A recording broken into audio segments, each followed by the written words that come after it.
Thank you everyone for your welcome. I'm Patricia Gorak-Stolinska. I'm an assistant professor in the Department of Infection Biology at London School of Hygiene and Tropical Medicine, and I'm also the program director for the Infectious Diseases Masters course that we run there in collaboration with the University of London. And that course has been running for over 25 years. And Natalia, do you want to introduce yourself? Hi everyone, I'm Natalia Bednarska. I'm a DL tutor and a lecturer at the London School of Hygiene and Tropical Medicine, and I'm on this project together with Patricia. Thank you, Natalia. So this project was funded by a Code Teaching and Research Award. So thank you, Code, for that funding.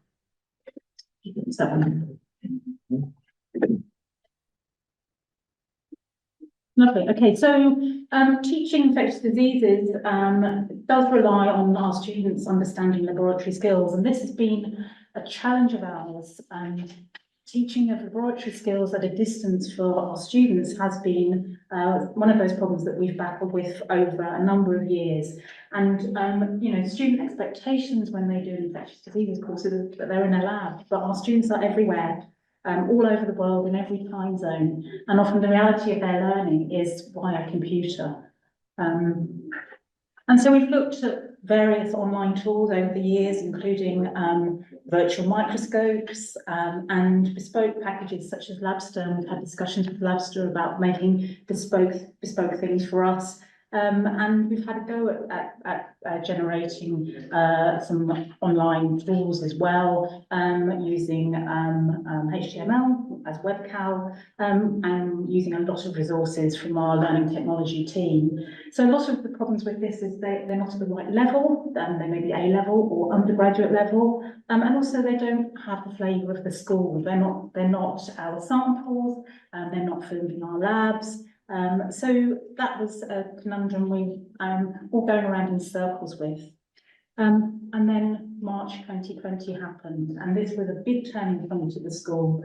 And you probably will recognise some of these images of what happened in March 2020, and significantly, what happened to us in the London School and lots of teaching institutions is that our intensive students, our face-to-face students, could no longer come into the building. They could no longer access the labs that we have there. They could no longer actually have hands-on experience of working with laboratory equipment and samples, etc. And then they became very much like distance learning students. The faculty put together a virtual laboratory working group, and we were able to share with our colleagues on the intensive programs our experience of the laboratory tools and the online virtual tools that we had tried previously, and share those difficulties with them. And so during this time, there was a lot of innovation at the school. We still had staff working at the school. There's a diagnostics lab at the school, so they were in the building. And during that time, they were able to film lots of the samples that they had, lots of the techniques that they were undertaking with the intensive program students, many of which we were teaching our students in a paper-based form. So that huge wealth of resources was something that we then wanted to be able to take advantage of. So that happened in 2020, and during 21-22, the academic year 21-22, we decided that it would be a good idea to start actually repurposing a lot of that material that our colleagues had developed at the school to enhance our teaching materials. And we decided to enhance one of our modules, our 15-credit modules, which is bacterial infections, which deals with the procedures and the tests on how to handle clinical laboratory samples. And so we were able actually to use a lot of what our colleagues had filmed in-house. So at the point we decided to do this enhancement, our materials were in paper form with textbooks and I'd say very flat, one-dimensional. So this is just an example page from one of our study guides, and you can see the procedure here is in a diagram form, uninspiring for our students. They get the information they need, but you know, there's nothing, doesn't come to life for them. And we were actually able to match a lot of what was being collected during the pandemic, and you know, and insert these videos like for like. And we went a bit further, not just replacing the videos, the procedures with procedural videos, but we also decided to completely overhaul the bacterial infections module. And we decided to use Moodle books and H5P. This meant that we had control of how we developed it. We were able to make it very bespoke, and we could do it as scientists. So I'm a lab scientist, I'm an immunologist. You know, I'm not a learning technologist. I'm not able to code and do beautiful HTML activities, but using H5P meant that we could really make them bespoke. So, so those are the tools we decided to use. Now I've got a video here. I wonder if I can see if it will work. So we took some videos and we made them into procedural videos where they were a little bit more interactive for students. I'm going to play this and I'll stop it as it goes through. So this is in our lab. So, you know, it's the school, it's a member of staff filming it. And the video is then embedded in H5P, and you can add on top of it the procedure, the protocol. And you can also have voiceover, and you can also do things such as add in interactions. So students can test their understanding of the test. Here there's boxes that you can fill in, and they're able to get a mark, which they like. And also there's also an example of the results in a diagrammatic form. So that's what we did. So there was a lot of work involved. It was a year in development, and we wanted to move this into our other modules. And so we thought we really should evaluate this and see what impact it has on our students' learning. So we designed a retrospective cohort study to investigate the impact of these different educational design elements. And we looked at things such as grades, student satisfaction and learning outcomes. And we also took the opportunity, as there are a large proportion of our students who are in low-income settings. I think about a third of our students come from Africa, the continent of Africa. And we wanted to have a look at if there were any impacts due to digital poverty. So we recruited students who were enrolled in bacterial infectious module between 2019 and 2023. And we had a cohort A, which were 2 years prior to the introduction of the interactive activities, 2019 and 2020. And then our second cohort 2 years after that introduction, 2021 and 2022. And we launched the new look module in 2021. Students and also graduates by this stage, because our students are registered for up to 5 years, so they aren't conventional in that sense. You know, some of the students who took part in the module in 2019 are still with us.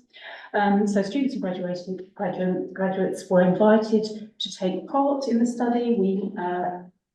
So because they're not in person, we emailed them, we consented them via an online consent form. They were asked to complete an online learning journey survey, and also invited to participate in a one-to-one interview with a member of the research team. We also requested that we could analyse their their summative assessment grades anonymously. We were able to look at the whole cohort. So recruitment. So we had 185 students in cohort A and 215 in cohort B. 636 email invitations were sent out. We posted reminders on Moodle, and we sent the first invitation out in November, and the second invitation went out in February. And only 15 students and alumni consented to take part. and 9 of those completed the Learning Journey survey. 10 have said they will take part in a one-to-one interview, and so far we've managed to interview 4 of those students, and those are incredibly rich in data. So we use the virtual learning environment called Moodle, and we're able to extract anonymous data from Moodle, and we looked at the views and posts per student on Moodle in cohort A and cohort B. And just a takeaway is the more you put on the virtual learning environment, the more students will engage with it. And there's certainly a pattern of engagement. They're very interested at the beginning of the academic year. And then we have assessment in March and exams in June. And you can see that there's a big spike around June. So obviously, you know, they're using it as part of their revision. So we wanted to investigate this further. So I'm going to now hand over to Natalia. Okay, so we to evaluate student satisfaction, we had included a Moodle survey where students could participate anonymously. The survey shows that the new platform improves students' understanding of the course. They enjoyed interactive revisions through quizzes, and over 80% of students expressed desire to attend live online sessions with tutors. When asked if they use hard copy of materials or rely on Moodle, 50% of students said they use both types of materials. And if we could go to the next slide, please. We then look at the effect of learning technologies on assessment marks. And as you can see in the table below, frequency plots, there is no difference in mean value of assessments marks between the cohort A and cohort B. However, we observed shifted distribution towards higher marks in cohort A. So as you can see, the grade 5, there was 12.5%, and in cohort B, it upscaled to 20% of students. Next slide, please. Similarly, with grades, t-test shows no significant difference between means of grades between cohort A and cohort B. However, the distribution of grades shows to be affected by the digital enhancement, with higher frequency of grades over 4 and lower counts of grade 0. Next slide. Digital poverty intersects with wider social inequalities. So this is of a particular concern in education, where digital poverty creates participation and access barriers for students who are already significantly disadvantaged. In our project, we have used the digital poverty as defined per Digital Alliance as the inability to interact with the online world fully, when, where, and how an individual needs to. Other terms used to describe that disparity include information inequality or information gap. Next slide, please. So in our study, we had used 2 digital poverty measurements. First was based on population coverage, and then the second based on innovative metric for evaluating international variations in access to digital data, so-called digital poverty index. As you can see on the spider plot of DPI, the score is based on internet speeds, numbers of computer owners and internet users, mobile phone ownership and network coverage, as well as provision of higher education. So DPI is also used for monitoring the Sustainable Development Goals. Next slide, please. So we have obtained the geographic location of our students and correlated the digital poverty scores with exam performance and assignment performance. Here we only present preliminary data, as this is work ongoing. We have used previously mentioned digital poverty index and populational internet poverty score. And as you can see on the table below, the Pearson correlation showed a significant negative impact of digital poverty on students' exam performance.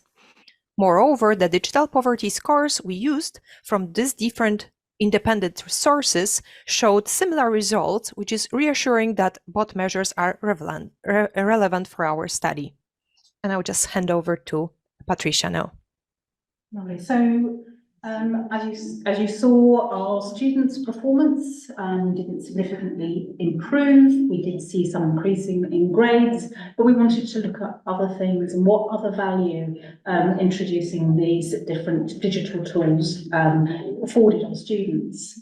So I was introduced to a value creation framework by one of my colleagues at the school, and value creation is a way in which training programs can be assessed, but also they're used in areas such as marketing.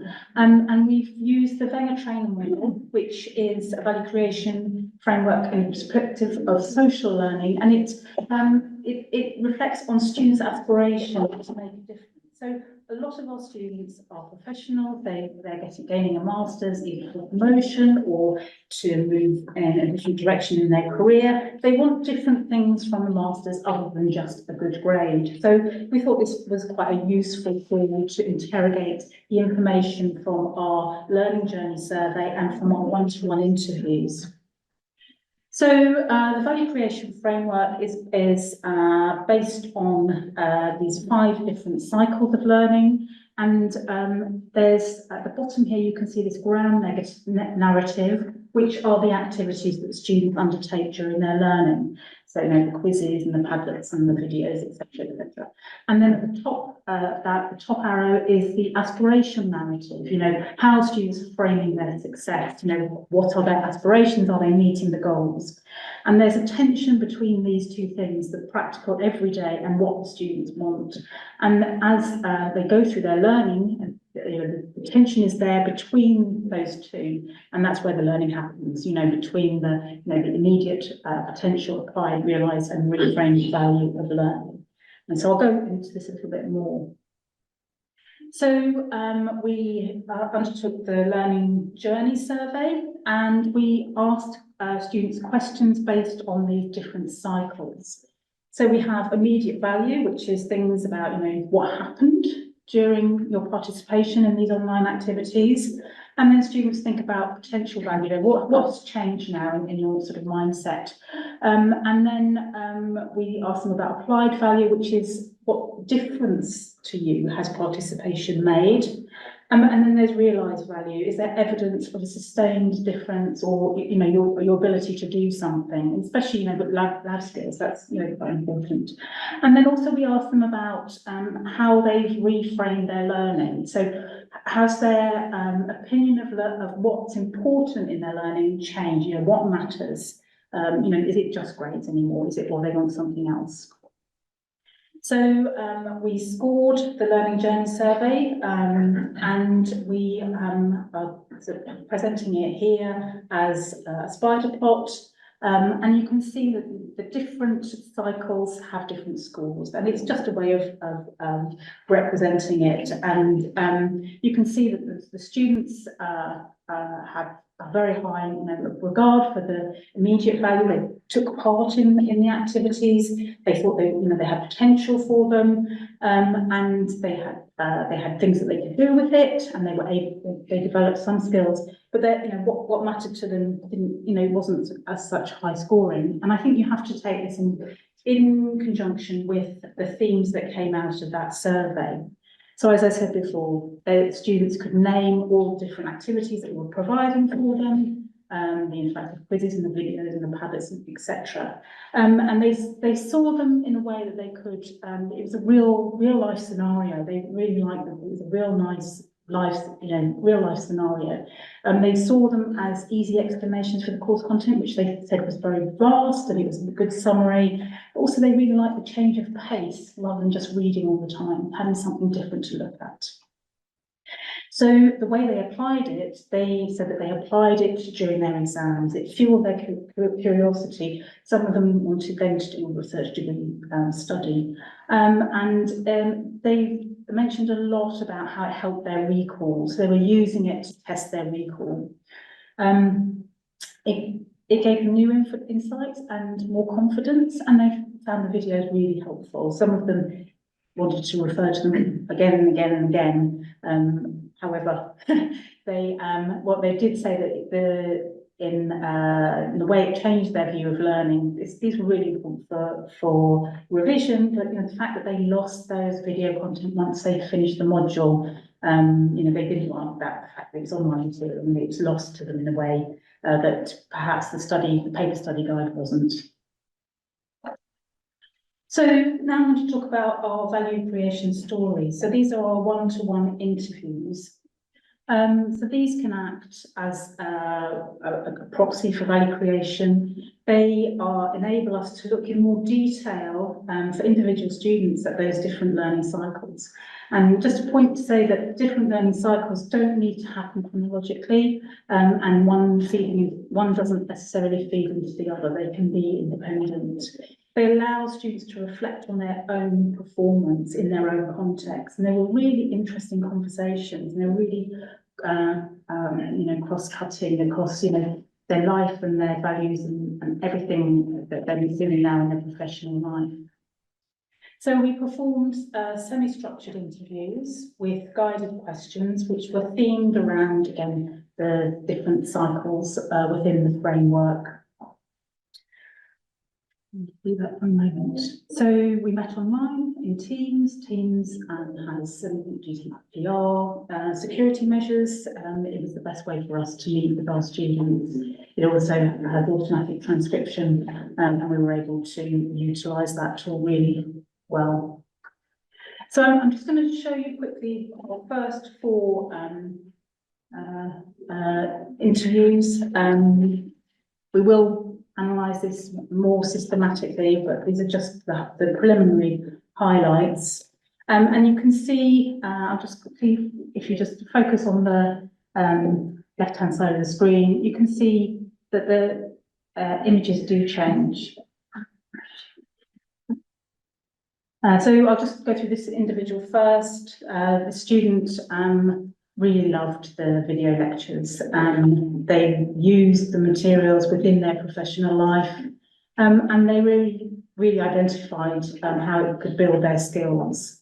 And they learnt, what they learnt were very transferable to their professional life.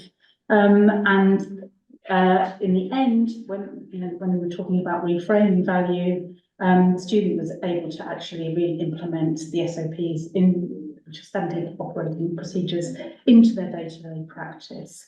And actually, the students' aspiration at the end is to build their own lab, which I thought was quite a dramatic change from just watching videos on the screen to actually be just to say she was working within a laboratory context. So it was very much about giving her confidence to do something with her learning. And so I'll go to this one. This one is quite an interesting one. So this student was aware of all the interactive activities that we had. The student used the tools to reinforce their learning and found it a really good way to summarise their learning. However, when they moved to potential learning, they really thought that while online learning was really valuable in terms of awareness, they then wanted to seek out actual hands-on training, and they actually found that as time progressed away from their undertaking a module, that their knowledge and their skills were actually waning. They were very mindful of how they should be utilising samples and transporting samples, and were able to communicate that to colleagues. And then I'd say that in terms of reframed value, the recognition that the knowledge that they were gaining was translational into their day-to-day life was framed in the fact that they could talk with their colleagues about it. They were aware what their colleagues might be talking about. But again, the student was saying there was no substitute actually for hands-on training. So to draw to a close, the introduction of interactive laboratory skills activities certainly had a positive impact in terms of exam results, and we saw the shift to higher grades in those exams. We do need to look at digital poverty within our cohort further. With the numbers we have at the moment, we can see something is definitely happening, but we do need to increase our numbers. And preliminary data does show that there's a correlation between digital poverty and lower grades, which is concerning. So we've concluded that interactive activities have an impact on knowledge recall. So I really believe that students are using this as a revision tool. So onto the value creation framework. Student success is multifactorial, and these value creation stories are very useful for monitoring student success, which isn't based just on passing exams. And certainly we would conclude that online laboratory skills training does have some value for our cohort. So future work, we will need to grapple with this concept of completion rates. Our students are with us for 5 years.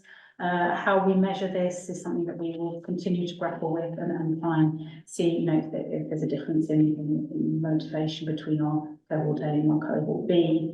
We will be going back to the ethics committee to ask if we can analyse the anonymised data from our student cohort and look at their country of residence and their grades, and then I will be undertaking a systematic analysis of all the data sources. We have lots of different data sources, and lots of different data sources can be fed into a value creation framework. So we hope that that will give us a clear picture of what is happening for this digital learning. So just to round up with some thanks. So thank you to Code for the Teaching and Research Award, without which we wouldn't be able to do this work. I'd also like to thank my colleagues at the London School, Ian, Emily and Catherine, who are the module organisers for the bacterial infections module. They've allowed us to do all this work with their study materials, and they've been very supportive. I'd like to thank Claire Rogers, Victoria Nyari and Claire Birchinger, who've allowed us to repurpose a lot of the work that they did during the pandemic. I'd like to thank Dr. Patel and Astrid Leck for really useful conversations about the value creation framework. Really inspired us to step into qualitative research, which I'm not an expert at all. And then also thanks to the Infectious and Tropical Diseases Virtual Lab Working Group, who were really the catalyst for getting all this material together. Thank you very much.